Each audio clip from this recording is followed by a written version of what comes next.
എന്റെ പ്രിയമുള്ള പെങ്ങളെ ഒന്ന് സ്നേഹിക്കാൻ കഴിയുമോ? രാവിലെ മുതൽ വൈകുന്നേരം വരെ കഷ്ടപ്പെട്ട് രക്തം വിയർപ്പാക്കി ജോലി ചെയ്തിട്ട് വൈകുന്നേര സമയത്ത് വിയർത്തൊലിച്ച് തളർന്ന ശരീരവുമായി വീട്ടിലേക്ക് കയറി വരുന്ന പ്രിയപ്പെട്ട ഭർത്താവുണ്ടല്ലോ, ആ മനുഷ്യരെയും കാത്ത് വീടിന്റെ കവാടത്തിൽ നിൽക്കണം പെണ്ണ്. ഭർത്താവ് കയറി വരുമ്പോ തളർന്ന ശരീരവുമായി കയറി വരുന്ന ഭർത്താവിന് ഇടത് കൈ കൊണ്ട് പിടിച്ച് തന്റെ നെഞ്ചിലേക്ക് ചേർത്ത് വെച്ചിട്ട് തലയിൽ കിടക്കുന്ന ചാളെടുത്ത് ഭർത്താവിന്റെ നെറ്റിത്തടം തുടച്ചു കൊടുത്തിട്ട് പോട്ടേക്ക, എല്ലാ നമ്മുടെ മക്കൾക്ക് വേണ്ടിയല്ലേ. ഇന്നുവരെ പറഞ്ഞിട്ടുണ്ടോ പെണ്ണ്? ഇന്നുവരെ പറഞ്ഞിട്ടുണ്ടോ പെണ്ണ്? ഒരിക്കലെങ്കിലും ഒരു ദിവസമെങ്കിലും ഒന്ന് പറഞ്ഞു നോക്കണം പൊന്നുമോള്. വൈകുന്നേരം ജോലി കഴിഞ്ഞ് വീട്ടിലേക്ക് തളർന്ന ശരീരവുമായി കടന്നു വരുന്ന ഭർത്താവിന് കെട്ടിപ്പിടിച്ചൊരു ചുടുചുംബനം കൊടുത്തിട്ട് പോട്ടയിക്ക എന്ന് ജീവിതത്തിൽ ഒരിക്കലൊന്ന് പറയണം മോളെ. അത് പറയുന്ന സമയത്ത് നിന്റെ ഭർത്താവിന്റെ മുഖത്തൊന്ന് നോക്കണം. എന്തൊരു സമാധാനമെന്നറിയുവോ, എന്തൊരു സന്തോഷമെന്നറിയുവോ. പാതിരാത്രി ഒരുമിച്ച് കൂടിയ പ്രിയമുള്ള ചെറുപ്പക്കാരോട്, പൊന്നുമോനെ ഇന്നെങ്ങാണം നീ മരിച്ചുപോയാ, ഇന്ന് രാത്രി നീ അങ്ങ് മരിച്ചുപോയാ, പടച്ചവനെ നാളെ ദുഹറിന്റെ സമയത്ത് ഇവിടത്തെ പള്ളിയിൽ നിന്നെ കൊണ്ട് കബറടക്കുമല്ലോ. നിന്റെ പ്രിയപ്പെട്ട ഭാര്യ നാളെ മുതൽ യുദ്ധയിരിക്കുകയാണ്. 4 മാസവും 10 ദിവസവും യുദ്ധയിരിക്കുകയാ. ഇദ്ദേഹക്കെ പണ്ടായിരുന്നു ചെറുപ്പക്കാരോ. പെണ്ണുങ്ങൾ 4 മാസവും 10 ദിവസവും പടച്ചവരെ ഭർത്താവിന്റെ സ്മരണയിൽ കഴിഞ്ഞുകൂടിയിരുന്ന കാലമൊക്കെ മാറിപോരു. അവൾ 1 മാസം വീടിനകത്തിരിക്കുകയാണ്. അത് കഴിയുമ്പോ ബോറടിക്കുമ്പോ മൊബൈലെടുത്ത് വാട്സപ്പും ഫേസ്ബുക്കിലും കയറുകയാ. 2 മാസം കഴിഞ്ഞു, അതും ബോറടിച്ചു. വീടിന്റെ കവാടത്തിൽ, വീടിന്റെ വരാന്തയിൽ വെച്ചിരിക്കുന്ന ഹാളിൽ വെച്ചിരിക്കുന്ന ടിവിയുടെ മുന്നിൽ നിന്റെ ഭാര്യ ഇറങ്ങുകയാ. 4ാമത്തെ മാസം അവള് വീടിന്റെ വെളിയിലിറങ്ങുകയാ. പടച്ചവനെ യുദ്ധയുടെ കാലം കഴിഞ്ഞു. ആ സമയത്ത് കുടുംബക്കാര് വന്നിട്ട് പറയുന്നു, പെണ്ണ് ഒരു നല്ല വിവാഹാലോചന വന്നിട്ടുണ്ട്. എന്തു പറയും ചെറുപ്പക്കാരോ? ഒരു സ്നേഹനിധിയായ ഭർത്താവിനെ ആത്മാർത്ഥമായി സ്നേഹിക്കുന്ന പെണ്ണാണെങ്കിൽ അവൾക്ക് 25 വയസ്സാകട്ടെ, 30 വയസ്സാകട്ടെ, ചെറിയ പ്രായമാണെങ്കിലും അവര് കുടുംബക്കാരോട് പറയും, നിങ്ങളെങ്ങനെ പറയല്ലോ വാപ്പാ, മറ്റൊരു വിവാഹത്തെ കുറിച്ച് നിങ്ങൾ എന്നോട് പറയല്ലേ. എന്റെ ഇക്കയുടെ സ്ഥാനത്ത് മറ്റൊരു പുരുഷനെ കാണാൻ, എന്റെ ഭർത്താവിന്റെ സ്ഥാനത്ത് ഇനി മരിക്കുവോളം ഒരു മനുഷ്യനെ കാണാൻ എനിക്ക് കഴിയില്ല. അള്ളാഹു എനിക്ക് ഇത്രയേ വിധിച്ചിട്ടുള്ളൂ. ഇനി ബാക്കിയങ്ങ് സ്വർഗത്തിലാണ്. എന്റെ ഭർത്താവ് സ്വർഗത്തിന്റെ കവാടത്തിൽ എന്നെയും കാത്തു നിൽക്കുമല്ലോ. ഇനിയുള്ള കാലം ആ മനുഷ്യന് വേണ്ടി ഞാൻ ജീവിക്കാ. പറയുവോ ചെറുപ്പക്കാരാ? നിന്റെ ഭാര്യ നീ ഇന്ന് മരിച്ചുപോയാ പറയുവോ? എന്റെ പെങ്ങളോട് ചോദിക്കട്ടെ, നിന്റെ ഭർത്താവ് പറയുമോ മോള് നീ മരിച്ചല്ലാഹുവേ, അല്ലാഹുവേ 10, 20, 30 ദിവസം കഴിയുമ്പോ ഭർത്താവിന്റെ ചാരത്ത് കൂട്ടുകാരൻ വന്നിട്ട് പറയും, എടാ ഒരു നല്ല പെണ്ണുണ്ടടാ, 1ാമത്തെ വിവാഹം ആലോചിക്കട്ടെ. അല്ലാഹുവേ മരിച്ച് 30 ദിവസമേ ആയിട്ടുള്ളൂ. നിന്റെ ഭർത്താവ് പറയുന്ന ഒരു മറുപടിയുണ്ട്, 40 ആകാതെ പെണ്ണ് കെട്ടിയാ നാട്ടുകാര് എന്തെങ്കിലും പറയുമല്ലോ. ഇത്രയേ ഉള്ള പൊന്നുമോള്, ഇത്രയേ ഉള്ള പൊന്നുമോള്. അതുകൊണ്ട് പാതിരാത്രി ഒരുമിച്ച് കൂടിയ പെങ്ങളോട്, എന്റെ പ്രിയമുള്ള ചെറുപ്പക്കാരോട്, ചങ്ങനാശ്ശേരി പഴയ പള്ളിയുണ്ടല്ലോ, ഞാൻ ജോലി ചെയ്യുന്ന ചങ്ങനാശ്ശേരി പഴയ പള്ളിയുണ്ടല്ലോ, അല്ലാഹുവേ എല്ലാ വെള്ളിയാഴ്ച പള്ളിയിൽ പോകുമ്പോഴും ഒരു ചെറുപ്പക്കാരന് ഞാൻ കാണുന്നുണ്ട്. അല്ലാഹുവേ തന്റെ പ്രിയപ്പെട്ട ഭാര്യ 33 വയസ്സേ ഉള്ളൂ. പടച്ചവനെ മഞ്ഞപ്പിത്തം കരളിൽ ബാധിച്ചിട്ട് അല്ലാഹുവേ 7 മാസം ഗർഭിണിയായിരുന്ന പെങ്ങള് ഒരു വെള്ളിയാഴ്ച രാവിലെ മരണപ്പെടുകയാണ്. ആ പെണ്ണിന്റെ മയ്യത്ത് കൊണ്ട് കബറടക്കിയിട്ടുണ്ട്. അല്ലാഹുവേ ഭർത്താവ് പള്ളിയിൽ 5 നേരം നിസ്കരിക്കാൻ വന്നിട്ട് പിരിഞ്ഞു പോകുമ്പോഴും തന്റെ പ്രിയപ്പെട്ട ഭാര്യയുടെ കബറിന്റെ ചാരത്ത് നിന്ന് ദുആ ചെയ്തിട്ടാ പോകുന്നത്. എന്റെ പ്രിയമുള്ളവരെ, ദുആ ചെയ്തിട്ടാ പോകുന്നത്. ഈ കഴിഞ്ഞ റമദാനിലുണ്ടല്ലോ, അല്ലാഹുവേ പടച്ചവരെ എല്ലാവരും പള്ളിക്കകത്തും പള്ളിയുടെ മുന്നിൽ നിന്ന് നോമ്പ് തുറക്കുമ്പോൾ ഈ മനുഷ്യൻ നോമ്പ് തുറക്കുന്നത് ഭാര്യയുടെ കബറിന്റെ ചാരത്തിരുന്ന 27-ാം രാവിൽ നിന്ന് പാതിരാത്രി റബ്ബേ 3 മണി കഴിഞ്ഞു. അല്ലാഹുവേ പള്ളിക്കാട്ടിലൊരു തൊപ്പി കാണുകയാ. പള്ളിക്കാട്ടിലൊരു വെള്ളത്തൊപ്പി കണ്ടു. റൂമിന്റെ കവാടത്തിൽ നിന്ന് ഞാൻ നോക്കുമ്പോ ഈ ചെറുപ്പക്കാരൻ തന്റെ ഭാര്യയുടെ കബറിന്റെ ചാരത്തിരുന്ന് ദുആ ചെയ്യുകയാ. എന്റെ പ്രിയമുള്ളവരെ, 3 വയസ്സുള്ളവര് പൊന്നുമോനുണ്ട്, 3 വയസ്സുള്ളവര് പൊന്നുമോനുണ്ട്. അല്ലാഹുവേ ഉമ്മയുടെ മീസാങ്കല്ലിന്റെ ചാരത്ത് ചെന്നിട്ട് ആ പൊന്നുമകൻ ഉമ്മയോട് സംസാരിക്കുകയോ, ജീവിച്ചിരിക്കുന്ന ഉമ്മയോട് സംസാരിക്കുന്നത് പോലെ, വാപ്പയാ എന്നെ കുളിപ്പിച്ചത്, എനിക്ക് വാപ്പ ഇന്ന് പുതിയ ഉടുപ്പ് വാങ്ങിത്തന്നു. അല്ലാഹുവേ, ആ പൊന്നുമകൻ ഉമ്മയുടെ ഖബറിന്റെ ചാരത്തിരുന്ന് പറയുകയാണ്. അതാ അവസാനം ഇറങ്ങി വരുമ്പോ ആ മനുഷ്യനോട് ഞാൻ ചോദിച്ചു, നീ ഒരു വിവാഹം കഴിച്ചുകൂടെ? ഒരു 40 വയസ്സിന്റെ താഴെയാണ് പ്രായം. അല്ലാഹുവേ, 3 വയസ്സുള്ള ഒരു പൊന്നുമോനുണ്ടല്ലോ, നിങ്ങൾക്കൊരു വിവാഹം കഴിച്ചുകൂടെ എന്ന് ചോദിക്കുമ്പോ അവിടെന്ന് പറയുന്ന, ഉസ്താദ്, എന്റെ ഭാര്യ മരിച്ചെന്ന് പറയല്ലേ ഉസ്താദ്. എല്ലാ പാതിരാത്രിയും എന്റെ പ്രിയപ്പെട്ടവളെ ഞാൻ സ്വപ്നം കാണുന്നുണ്ട്. നിങ്ങൾ ജീവിക്കുകയാ ഉസ്താദ്, നിങ്ങൾ ജീവിക്കുകയാ ഉസ്താദ്. ഇനി മരിക്കുവോളം എന്റെ ഭാര്യയുടെ സ്ഥാനത്ത് മറ്റൊരു പെണ്ണിനെ കാണാ കഴിയില്ല. അതാണ് പെങ്ങള് യഥാർത്ഥ സ്നേഹമെന്ന് പറഞ്ഞാലതാ. പക്ഷേ ഒരിക്കലും നിന്റെ ഭർത്താവ് അങ്ങനെ പറയൂല, ഒരിക്കലും നിന്റെ ഭർത്താവ് അങ്ങനെ പറയൂല. കാരണം നിന്റെ ഭർത്താവിന്റെ മുഖത്ത് നോക്കിയിട്ട് നീ പറയുന്ന വാക്കുകളുണ്ടല്ലോ, കുത്തുവാക്കുകളും പരിഹാസവും കളിയാക്കലുമല്ലോ. ചില പെണ്ണുങ്ങള് ഭർത്താവിന്റെ മുഖത്ത് നോക്കിയിട്ട് പറയും, നിങ്ങൾ എന്റെ ജീവിതം തുലച്ചു, എന്റെ ജീവിതം തുലച്ചത് നിങ്ങളാണെന്ന് ഭർത്താവിന്റെ മുഖത്ത് നോക്കിയിട്ട് പറയുന്ന പെണ്ണ്. എങ്ങനെ കഴിയുന്നു പൊന്നുമോള്, എങ്ങനെ കഴിയുന്നു പൊന്നുമോള്? നിനക്കൊരു ജീവിതം തന്നവന്റെ മുഖത്ത് നോക്കിയിട്ട് എന്റെ ഭാവി തുലച്ചത് നിങ്ങളാണ്. എന്റെ വീടിന്റെ മുന്നിൽ എത്രയോ കോടീശ്വരന്മാര് വന്ന് കാവലിരുന്നിട്ടുണ്ട്. എല്ലാം തകർത്തല്ലോ, എല്ലാം തകർത്തല്ലോ. നീ അത് പറയുമ്പോ നിന്റെ ഭർത്താവിന്റെ മനസ്സിന്റെ ഉള്ളിലുള്ള വേദന ചിന്തിച്ചിട്ടുണ്ടോ? എന്തേ നീ ഇങ്ങനെ ആകാ കാരണമെന്ത്? എന്ത് ചെയ്താലും പെണ്ണിന് പരാതിയാണ്. ചോറ് വെച്ചാലും കറി വെച്ചാലും തുണി കഴുകിയാലും പടച്ചവനെ എന്ത് ചെയ്താലും പരാതിയാ, പരാതിവാ. പെങ്ങളെ എങ്ങനെ പറയില്ലേ പൊന്നുമോളെ, അങ്ങനെ പരാതി പറയല്ലേ പൊന്നുമോള്. നിനക്ക് നിന്റെ മഹത്വം അറിയാതെട്ടാ, നിനക്ക് നിന്റെ പ്രതിഫലം അറിയാതെട്ടാ. അല്ലാഹുവിന്റെ പ്രവാചകൻ തന്റെ പ്രിയപ്പെട്ട പൊന്നുമോള് ഫാത്തിമ ബീബി റളിയല്ലാഹു തആല അൻഹാ എന്റെ പ്രിയമുള്ളവരോട് ഓർമ്മപ്പെടുത്തുകയാ. നിന്റെ ഭാര്യ നിന്നോട് കുത്തുവാക്ക് പറയുമ്പോ, പരിഹസിക്കുമ്പോ, കളിയാക്കുമ്പോ മിണ്ടാതെ നിൽക്കല്ലേ ചെറുപ്പക്കാരാ. പറഞ്ഞു കൊടുക്കാൻ ഒരു കഥ ഞാൻ നിനക്ക് പറഞ്ഞു തരാ. അല്ലാഹുവിന്റെ റസൂലുണ്ടല്ലോ, എന്റെ പ്രിയപ്പെട്ട പൊന്നുമോള് ഫാത്തിമ ബീബി റളിയല്ലാഹു തആല അൻഹാ വിവാഹം കഴിഞ്ഞിട്ടൊരു ദിവസമുണ്ടല്ലോ, അല്ലാഹുവിന്റെ റസൂൽ തന്റെ പൊന്നുമോളെ കാണാൻ പോവുകയാ. അല്ലാഹുവിന്റെ പ്രവാചകൻ തന്റെ പൊന്നുമോളെ കാണാ വീടിന്റെ വെളിയിൽ ചെന്ന് സലാം പറഞ്ഞു, വീടിന്റെ വെളിയിൽ ചെന്ന് സലാം പറഞ്ഞു. വീടിനകത്തേക്ക് കടന്നു ചൊല്ലുമ്പോ ഫാത്തിമ ബീബി റളിയല്ലാഹു തആല അൻഹാ ആട്ടുകല്ലിന്റെ ചുവട്ടിലിരുന്ന് ഗോതമ്പ് പൊടിച്ചുകൊണ്ടിരിക്കുകയാ. ആട്ടുകല്ലിന്റെ ചുവട്ടിലിരുന്ന് ഗോതമ്പ് പൊടിച്ചുകൊണ്ടിരിക്കുകയാ. അല്ലാഹുവിന്റെ റസൂൽ ചോദിക്കുന്നു, മോളെ ഫാത്തിമ, എന്തുണ്ട് പൊന്നുമോള്, വിശേഷമെന്തെന്ന് ചോദിക്കുമ്പോ റസൂലുള്ളാഹിയുടെ പൊന്നുമോള് കല്ലിന്റെ ചുവട്ടിലിരുന്ന് കരയുകയാണ്. തന്റെ പൊന്നുമോള് കരയുന്നത് കണ്ടപ്പോ അല്ലാഹുവിന്റെ റസൂൽ അടുത്ത് ചെന്നിട്ട് ചോദിക്കുന്നു, മാ തബ്കീകി യാ ഫാത്തിമ,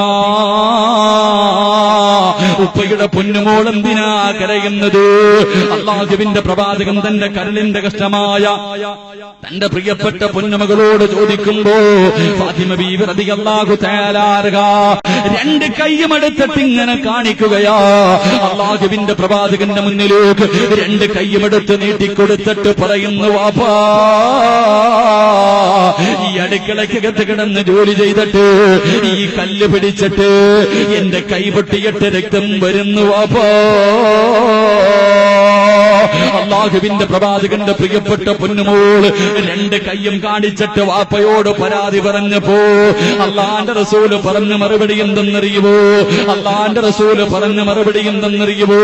പാതിരാത്രി ഒരുമിച്ച് കൂടി എന്റെ പ്രിയമുള്ള പെങ്ങള് പഠിക്കണേ പൊന്നുമോള്. ഒരു ചെവിയിലൂടെ കേട്ടിട്ട് മറു ചെവിയിലൂടെ കളയല്ലേ.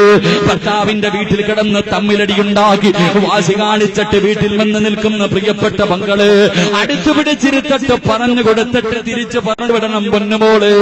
അല്ലാഹുവിന്റെ റസൂൽ എന്തേ പറഞ്ഞതെന്നറിയുമോ? തന്റെ പ്രിയപ്പെട്ട പൊന്നുമോള് ഫാത്തിമ ബീബി റളിയല്ലാഹു തആല അൻഹ അടുത്ത് വിളിച്ചിട്ട് അല്ലാഹുവിന്റെ റസൂൽ പറയുന്നു, ഫാത്തിമ, മോളെ ഫാത്തിമ, അല്ലാഹുവേ ഭർത്താവിന് ഖിദ്മത്ത് ചെയ്താ കിട്ടുന്ന പ്രതിഫലം അറിയുമോ? ഭർത്താവിന് ഖിദ്മത്ത് ചെയ്താ കിട്ടുന്ന പ്രതിഫലം അറിയുമോ? അല്ലാഹുവിന്റെ റസൂൽ പറയുന്നു, മോളെ നിന്റെ ഭർത്താവുണ്ടല്ലോ, പാതിരാത്രി ഒരുമിച്ച് കൂടിയ പെങ്ങള് രാവിലെ മുതൽ വൈകുന്നേരം വരെ കഷ്ടപ്പെട്ട് ജോലി ചെയ്ത് വൈകുന്നേര സമയത്ത് ഒരു കിലോ അരിയും വാങ്ങിയിട്ട് നിന്റെ ഭർത്താവ് വീട്ടിലേക്ക് കയറി വരികയാ. നിന്റെ ഭർത്താവ് വീട്ടിലേക്ക് കയറി വരികയാണ്. കയ്യിൽ ഒരു കിലോ അരി കൊണ്ടു തന്നിട്ട് എനിക്കും എന്റെ മക്കൾക്കും ചോറ് വെച്ച് തരാൻ പറയുമ്പോ കളിയാക്കാതെ, കുറ്റപ്പെടുത്താതെ, കുത്തുവാക്ക് പറയാതെ ഇതെന്റെ കടമയാണെന്ന് കരുതിയിട്ട് ആ അരി വാങ്ങിയിട്ട് അടുക്കളയിൽ കൊണ്ടുപോയി കഴുകി ശുദ്ധിയാക്കി നിന്റെ ഭർത്താവിന് ചോറ് വെച്ച് കൊടുത്താൽ അല്ലാഹുവിന്റെ റസൂല് പറയുകയാ, തന്റെ ഭർത്താവിന് ഭക്ഷണം വെച്ച് കൊടുത്താ കിട്ടുന്ന പ്രതിഫലം അറിയുമോ? പിന്നെ അതില് ഓരോ ചോറുണ്ടല്ലോ, ഓരോ അരിമണിയുണ്ടല്ലോ, അതിന് പകരം അല്ലാഹു നിനക്കൊരു നന്മ എഴുതും പെണ്ണ്. ഒരു ചോറിന് പകരം ഒരു നന്മയാണ്, ഒരു പാപം അല്ലാഹു പുറത്തു തരികയാ.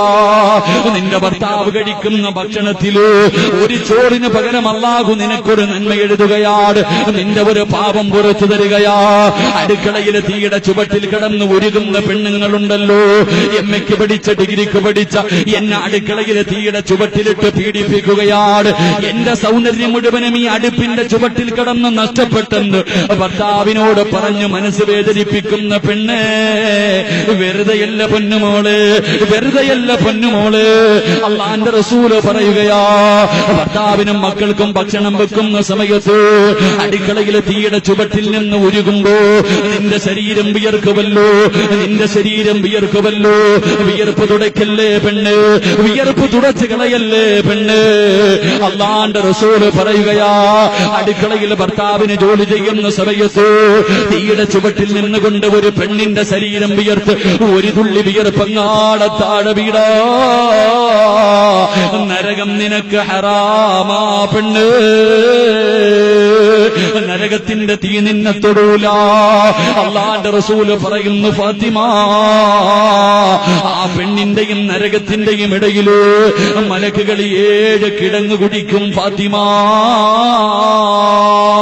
പ്രസവിച്ച ഉമ്മമാരുണ്ടല്ലോ, ഗർഭിണികളായ ഉമ്മമാരുണ്ടല്ലോ, അല്ലാഹുവിന്റെ റസൂല് പറയുന്നു, ഫാത്തിമ, ഹലാലായ മാർഗത്തിലൂടെ ഒരു പെണ്ണ് ഗർഭിണിയായി അവളൊരു കുഞ്ഞിന് ജന്മം നൽകിയ, അവളൊരു കുഞ്ഞിന് ജന്മം നൽകിയ പ്രസവിക്കുന്ന സമയത്ത് ആ പെണ്ണിന്റെ ശരീരത്തിൽ എവിടെയല്ല എത്ര രോമങ്ങളുണ്ടോ, ഓരോ രോമത്തിനും പകരമല്ല നിനക്ക് നന്മ എഴുതി പെണ്ണ്.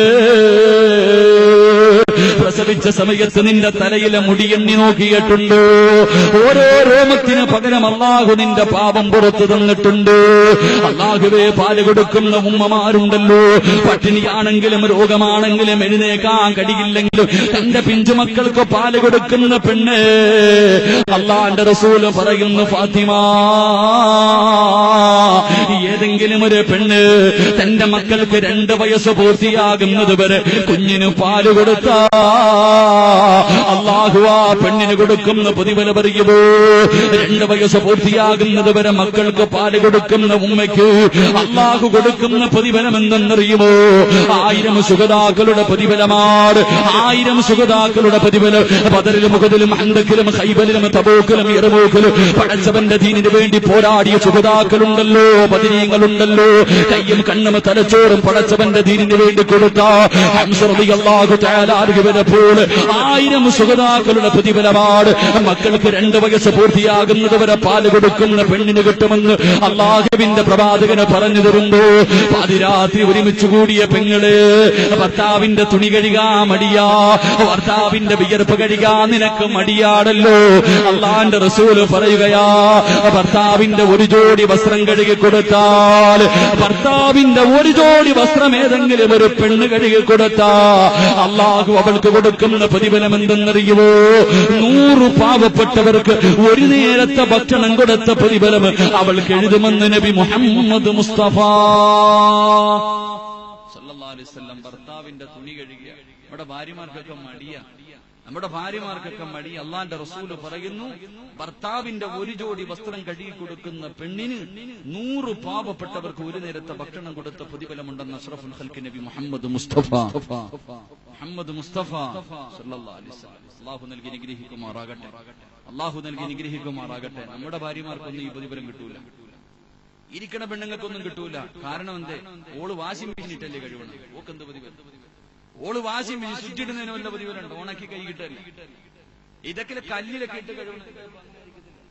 ഈ കല്ലിലൊക്കെ ഇട്ട് കഴിവുന്ന പെണ്ണുങ്ങളുണ്ടല്ലോ, അവർക്കായിരിക്കും പ്രതിഫലം. അതൊക്കെ അലക്കാരും കൊണ്ടുപോയി അല്ലേ? എല്ലാം വാഷിംഗ് മെഷീൻ ഇടാ, സ്വിച്ച് ഇടാ, ഉണക്കി കയ്യിലെടുക്കുക. അള്ളാഹു ഈമാൻ നൽകി അനുഗ്രഹിക്കുമാറാകട്ടെ, അള്ളാഹു ഈമാൻ നൽകി അനുഗ്രഹിക്കുമാറാകട്ടെ. വിവാഹം കഴിച്ച ആണുങ്ങളൊക്കെ ഒന്ന് കൈവക്കി. നീ പേടിക്കണ്ട, വേറെ അള്ളാഹാണ് പടച്ചവനെ. ഭാര്യ സ്വർഗത്തിലും കിട്ടുമെന്ന് വെച്ചപ്പോ ഇതിന്റെ പകുതി പോലും ബുദ്ധിയില്ല. ഒന്ന് കൈവക്കിക്കേ, നോക്കട്ടെ, ഒരു കാര്യം ചോദിക്കാൻ. അൽഹംദുലില്ലാ, അൽഹംദുലില്ലാ. അല്ലാഹ് പടച്ചവൻ ഭാര്യ തലയിൽ എണ്ണ തേച്ച് തന്നത് ഓർമ്മയുള്ള ഭർത്താക്കന്മാരെ കൈവക്കി. സുബ്ഹാനല്ലാഹ്. കല്യാണം കഴിഞ്ഞ് 3 മാസം വല്ലാത്ത തേപ്പായിരുന്നു, ഇപ്പൊ ചവിട്ട അല്ലേ? എന്റെ ഭാര്യ അവിടെ ഇരുന്ന് പറയണെന്ന് പറയും, ഇനി ആ കിളവന്റെ തലയെ തേച്ചു കൊടുക്കാത്ത കുഴപ്പം കൂടെയുള്ള അങ്ങനെ ഒന്നും കൂടെ കെട്ടാൻ നടക്കാം അല്ലേ? പെണ്ണെ പഠിച്ചോ, അള്ളാന്റെ റസൂല് പറയുന്നു, അള്ളാന്റെ റസൂല് പറയുന്നു, ഏതെങ്കിലും ഒരു പെണ്ണ് തന്റെ ഭർത്താവിന്റെ തലയിൽ എണ്ണ തേച്ചു കൊടുത്താൽ, തന്റെ ഭർത്താവിന്റെ തലയിൽ എണ്ണ തേച്ചു കൊടുത്താൽ ആ കൈകൊണ്ട് ഹൗദുൽ കൗസറിലെ വെള്ളമുണ്ടെന്ന് അഷ്റഫുൽ ഖൽഖ് നബി മുഹമ്മദ് മുസ്തഫ. ആ കുടുംബജീവിതം ഇത് വല്ല അറിയാവോ? ഈ സാധനത്തിന് ഗുണഗുണാന്ന് ഇങ്ങനെ വഴക്കുണ്ടാക്കാനല്ല, ഇങ്ങനെ ഇരുന്നിട്ട് ഇങ്ങനെ ഇരുന്ന് എന്തെങ്കിലും ഇങ്ങനെ പറഞ്ഞിട്ടിരിക്കാം. ഭർത്താവിന്റെ തലയിൽ എണ്ണ തേച്ചു കൊടുത്താൽ ആ കൈ കൊണ്ട് നിനക്ക് ഹൗദുൽ കൗസറിലെ വെള്ളമുണ്ടെന്ന് നബി മുഹമ്മദ് മുസ്തഫ. ഭർത്താവിന്റെ മീശ വെട്ടിക്കൊടുത്ത ഏതെങ്കിലും പെണ്ണുണ്ടോ? ഭർത്താവിന്റെ മീശ വെട്ടിക്കൊടുത്ത ഏതെങ്കിലും ഒരു പെണ്ണ്? അതെങ്ങനെ ബംഗാളിയുടെ അടുത്തല്ലേ കൊണ്ടു കൊടുക്കത്തുള്ളൂ? ഇല്ലേ? ബംഗാളിയുടെ അടുത്ത് കൊണ്ട് കൊടുക്കും, വെട്ടിക്കോണം. അള്ളാഹുവിന്റെ റസൂല് പറയുന്നു, ഏതെങ്കിലും ഒരു ഭാര്യ തന്റെ ഭർത്താവിന്റെ മീശ വെട്ടിക്കൊടുത്താൽ അള്ളാഹു അവളുടെ മരണവേദന കുറച്ചു കൊടുക്കുമെന്ന് നബി മുഹമ്മദ് മുസ്തഫ. രാത്രി കിടന്നുറങ്ങാൻ വരുന്ന ഭർത്താവ്, രാത്രി കിടന്നുറങ്ങാൻ വരുന്ന ഭർത്താവിന് ഏതെങ്കിലും ഒരു പെണ്ണൊരു പുതപ്പ് വിരിച്ചു കൊടുത്താൽ, തന്റെ ഇക്കാന് കിടന്നുറങ്ങാൻ ഒരു പുതപ്പ് വിരിച്ചു കൊടുത്താൽ സുബഹി വരെ ഒരു മലക്ക് അവൾക്ക് വേണ്ടി ദുആ ചെയ്യുമെന്ന് നബി മുഹമ്മദ് മുസ്തഫ സല്ലല്ലാഹു അലൈഹി വസല്ലം. പ്രതിഫലം മുഴുവൻ ഇതുങ്ങൾക്ക്, ഇതുവല്ല അറിയോ? ഇതുങ്ങൾക്ക്, ഈ പെണ്ണുങ്ങൾക്ക് ഈ പ്രതിഫലം അറിയോ? ചുമ്മാതെ ഇങ്ങനെ എപ്പോഴും നോക്കിയാലും വഴക്കും ബഹളവും മാത്രം അല്ലേ? അവര് എന്റെ പ്രിയമുള്ള സഹോദരങ്ങളെ, അവര് ചോറ് വെച്ച പ്രതിഫലം, വിയർത്ത പ്രതിഫലം, പ്രസവിച്ച പ്രതിഫലം, പാല് കൊടുത്ത പ്രതിഫലം, തുണി കഴുകിയ പ്രതിഫലം, തലയിൽ എണ്ണ തേച്ച പ്രതിഫലം, മീശ വെട്ടിയ പ്രതിഫലം, പുതപ്പ് വിരിച്ച പ്രതിഫലം, എന്ത് ചെയ്താലും പ്രതിഫലം പ്രതിഫലം പ്രതിഫലം. അത് മാത്രമേ ഉള്ളൂ. നമുക്കൊന്നൊന്നുമില്ല. നമ്മളൊക്കെ ചുമ്മാ നടക്കുക. പ്രതിഫലം മുഴുവനും പെണ്ണുങ്ങൾക്കാണ്. ഇതുവല്ല അറിയൂ ഇതുങ്ങൾക്ക്. അള്ളാഹു ഈമാൻ നൽകി അനുഗ്രഹിക്കുമാറാകട്ടെ, അള്ളാഹു ഈമാൻ നൽകി അനുഗ്രഹിക്കുമാറാകട്ടെ.